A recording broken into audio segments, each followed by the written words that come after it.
2ാം ക്ലാസ്സിലെ അഖീദയിൽ നിന്നും വാർഷിക പരീക്ഷയ്ക്ക് വരാവുന്ന ചോദ്യങ്ങളും അവയുടെ ഉത്തരങ്ങളും നമുക്ക് പഠിക്കാം. 1ാമത്തെ പാഠം അറിയാമോ? നമ്മെ പടച്ചത് ആരാണ്? ഉത്തരം അല്ലാഹു. ആകാശം പടച്ചത് ആരാണ്? ഉത്തരം അല്ലാഹു. എല്ലാം പടച്ചവൻ ആരാണ്? ഉത്തരം അല്ലാഹു. 2ാമത്തെ പാഠം അല്ലാഹു റബ്ബുന. ഈ പാഠത്തിൽ നിന്നും ലാ ഇലാഹ ഇല്ലല്ലാ അതും അതിൻ്റെ അർത്ഥവും പഠിക്കണം. അർത്ഥം: ആരാധനയ്ക്ക് അർഹൻ അല്ലാഹു അല്ലാതെ മറ്റാരുമില്ല. ആരാധനയ്ക്ക് അർഹൻ അല്ലാഹു അല്ലാതെ മറ്റാരുമില്ല. പിന്നെ നമുക്ക് പഠിക്കാനുള്ളത് അല്ലാഹു നമുക്ക് കാണാൻ കണ്ണ് തന്നു. കണ്ണ് എന്ന് എഴുതാറിയണം കേട്ടോ. അല്ലാഹു നമുക്ക് കേൾക്കാൻ ചെവി തന്നു. അല്ലാഹു നമുക്ക് സംസാരിക്കാൻ നാവ് തന്നു. അല്ലാഹു നമുക്ക് പിടിക്കാൻ കൈ തന്നു. അല്ലാഹു നമുക്ക് നടക്കാൻ കാല് തന്നു. എന്നെന്നും ഉള്ളവനാണ് അല്ലാഹു. ഇനി നമുക്ക് 3ാമത്തെ പാഠം നോക്കാം. ഈ പാഠത്തിൽ നിന്നും നബിയെക്കുറിച്ചുള്ള പാഠമാണ്. നമ്മുടെ നബിയുടെ പേര് മുഹമ്മദ് സ്വല്ലല്ലാഹു അലൈഹി വസല്ലം എന്ന് എഴുതണം കേട്ടോ. മുഹമ്മദ് സ്വല്ലല്ലാഹു അലൈഹി വസല്ലം. നബി ജനിച്ചതെവിടെ? മക്കയിലാണ്. നബിയുടെ ഉപ്പ അബ്ദുള്ള, ഉമ്മ ആമിന ബീവി. നബി തങ്ങൾക്ക് 40 വയസ്സായപ്പോൾ ഡേഷ് ലഭിച്ചു? നുബുവത്ത് ലഭിച്ചു. 53 വയസ്സായപ്പോൾ മക്കയിൽ നിന്ന് മദീനയിലേക്ക് ഡേഷ് പോയി? ഹിജ്റ പോയി. നബി ഹിജ്റ പോയത് എത്രാം വയസ്സിൽ? 53 വയസ്സിൽ. ഇനി 63 വയസ്സായപ്പോൾ മദീനയിൽ വഫാത്തായി. നബി വഫാത്തായത് മദീനയിൽ എത്രാം വയസ്സിൽ? 63 വയസ്സിൽ. നബി തങ്ങളെക്കുറിച്ച് നന്നായി പഠിച്ചു വെക്കാം. അടുത്ത പാഠം മലക്കുകൾ.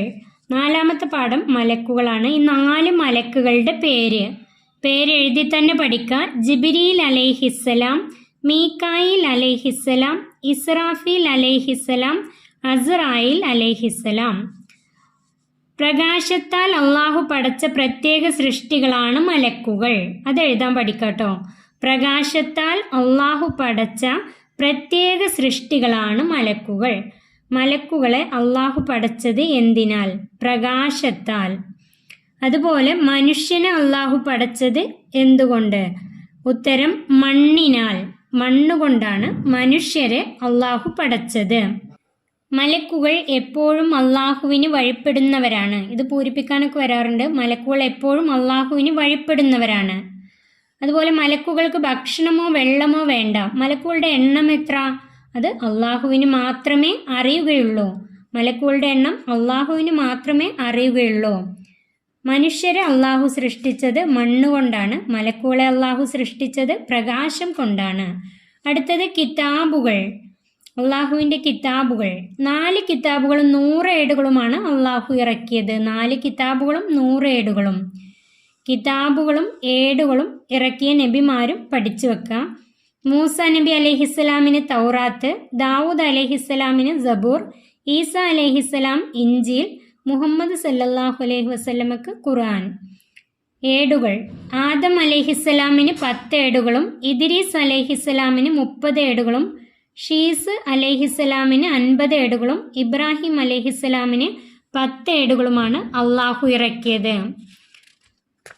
അടുത്ത പാഠം മുർസലുകൾ. മുർസലുകളെ കുറിച്ചുള്ള പാഠമാണ്. പ്രധാനികളാണ്. നബിമാരിൽ പ്രധാനികളാണ് ഡാഷ്. നബിമാരിൽ പ്രധാനികളാണ് മുർസലുകൾ. ആരാണ് നബിമാർ?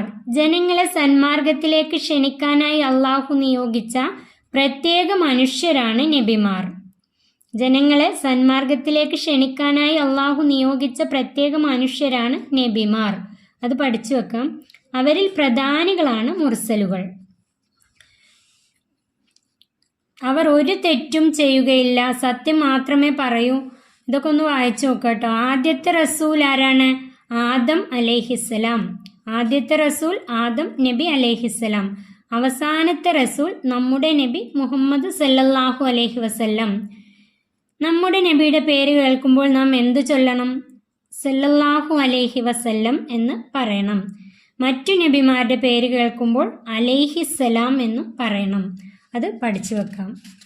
അടുത്തത് അവസാന നാൾ. അവസാന നാൾ ഈ പാഠത്തു നിന്ന് പഠിക്കാനുള്ളത് അവസാന നാൾ. ഈ ലോകം നശിച്ചതിന് ശേഷമുള്ള ദിവസമാണ് അവസാന നാൾ. ഈ ലോകം നശിച്ചതിന് ശേഷമുള്ള ദിവസമാണ് അവസാന നാൾ. ഈ ലോകം നശിക്കുന്നത് എപ്പോൾ? അതിൻ്റെ ഉത്തരം ഇസ്രാഫീൽ അലൈഹിസ്സലാം സൂർ എന്ന കാഹളത്തിൽ ഊതുമ്പോഴാണ് ഈ ലോകം നശിക്കുന്നത്. ഇസ്രാഫീൽ അലൈഹിസ്സലാം സൂർ എന്ന കാഹളത്തിൽ ഊതുമ്പോഴാണ് ഈ ലോകം നശിക്കുന്നത്. രണ്ടാമത് ഊതുമ്പോൾ മരിച്ചവരെല്ലാം ജീവിക്കും. രണ്ടാമത് ഊതുമ്പോൾ മരിച്ചവരെല്ലാം ജീവിക്കും. അവരെ ഒരുമിച്ച് കൂട്ടപ്പെടും എവിടെ? ഉത്തരം മഹ്ശറിൽ. മഹ്ശറിൽ ഒരുമിച്ച് കൂട്ടപ്പെടും. അടുത്തത് അൽ ഖദർ. ഖദറിനെ കുറിച്ചുള്ള പാഠമാണിത്. മാഷ അള്ളാഹു കാന വമാലം യശ ലം യകുൻ. ഇത് പഠിച്ചു വെക്കുക. അള്ളാഹു ഉദ്ദേശിച്ചത് സംഭവിക്കും, അവൻ ഉദ്ദേശിക്കാത്തത് സംഭവിക്കുകയില്ല. മാഷ അള്ളാഹു കാന വമാലം യശ ലം യകുൻ. അതും അതിൻ്റെ അർത്ഥവും പഠിച്ചു വെക്കാം. ഇൻഷാ അള്ളാ എന്നതിൻ്റെ അർത്ഥം അള്ളാഹു ഉദ്ദേശിച്ചാൽ. ഇൻഷാ അള്ളാ അള്ളാഹു ഉദ്ദേശിച്ചാൽ. അത് പഠിച്ചു വെക്കാം. അതുപോലെ അടുത്ത പാഠം ഈമാൻ കാര്യങ്ങൾ. ഈമാൻ കാര്യങ്ങൾ 6 പഠിച്ചു വെക്കുക. അള്ളാഹുവിൽ വിശ്വാസം, മലക്കുകളിലെ വിശ്വാസം, കിതാബുകളിലെ വിശ്വാസം, മുർസലുകളിലെ വിശ്വാസം, അന്ത്യനാളിലെ വിശ്വാസം, ഖദറിലെ വിശ്വാസം. ഈ 6 കാര്യങ്ങൾ പഠിച്ചു വെക്കാം. ആരാണ് മുഅ്മിനുകൾ? ഈമാൻ കാര്യങ്ങൾ 6 വിശ്വസിച്ചവരാണ് മുഅ്മിനുകൾ. ഈമാൻ കാര്യങ്ങൾ 6 വിശ്വസിച്ചവരാണ് മുഅ്മിനുകൾ. അത് പഠിച്ചു വെക്കാം. അടുത്ത പാഠം ഓർമ്മിക്കാം. ഇതുവരെ പഠിച്ച എല്ലാ പാഠഭാഗങ്ങളും ഓർമ്മിക്കാണ് ഈ പാഠത്തിലൂടെ. അള്ളാഹുവിനെ മാത്രമേ നാം ആരാധിക്കാവൂ. നമ്മുടെ നബി സല്ലല്ലാഹു അലൈഹി വസല്ലം മക്കയിൽ ജനിച്ചു. നബി സല്ലല്ലാഹു അലൈഹി വസല്ലം മദീനയിൽ വഫാത്തായി 63 വയസ്സായിരുന്നു. അള്ളാഹു ഇറക്കിയ കിതാബുകൾ 4. ഖുർആൻ നമ്മുടെ നബി സല്ലല്ലാഹു അലൈഹി വസല്ലമയുടെ കിതാബാകുന്നു. മലക്കുകൾ പ്രകാശത്താൽ സൃഷ്ടിക്കപ്പെട്ടവരാണ്. ആദ്യത്തെ നബി ആദം നബി അലൈഹിസ്സലാം ആണ്. അവസാനത്തെ നബിയാണ് മുഹമ്മദ് നബി സല്ലല്ലാഹു അലൈഹി വസല്ലം. ഈ ലോകം നശിച്ചതിന് ശേഷമുള്ള ദിവസമാണ് അവസാന നാൾ. അവസാന നാൾ എന്നാൽ എന്ത് എന്നൊക്കെ ചോദ്യം വരും. ഈ ലോകം നശിച്ചതിന് ശേഷമുള്ള ദിവസമാണ് അവസാന നാൾ. ഏത് കാര്യവും നാം ചെയ്യുമെന്ന് പറയുമ്പോൾ ഇൻഷാ അള്ളാ പറയണം. ഏത് കാര്യവും നാം ചെയ്യുമെന്ന് പറയുമ്പോൾ ഇൻഷാ അള്ളാ പറയണം. ഈമാൻ കാര്യങ്ങൾ കൊണ്ട് വിശ്വസിച്ചവരാണ് മുഅ്മിനുകൾ. മുഅ്മിനുകൾ എന്നാൽ എന്ത്? ഈമാൻ കാര്യങ്ങൾ കൊണ്ട് വിശ്വസിച്ചവരാണ് മുഅ്മിനുകൾ. മുഅ്മിനുകൾക്ക് അള്ളാഹു സ്വർഗം നൽകും. മുഅ്മിനുകൾക്ക് അള്ളാഹു ഡേഷ് നൽകും എന്നൊക്കെ ചോദ്യം വരാം. സ്വർഗം നൽകും. അഖീദയിൽ നിന്നും 10 പാഠങ്ങളാണ് വാർഷിക പരീക്ഷയ്ക്കുള്ളത്. ഈ എല്ലാ പാഠഭാഗങ്ങളും നന്നായി പഠിക്കുക. പരീക്ഷ നന്നായി എഴുതാം.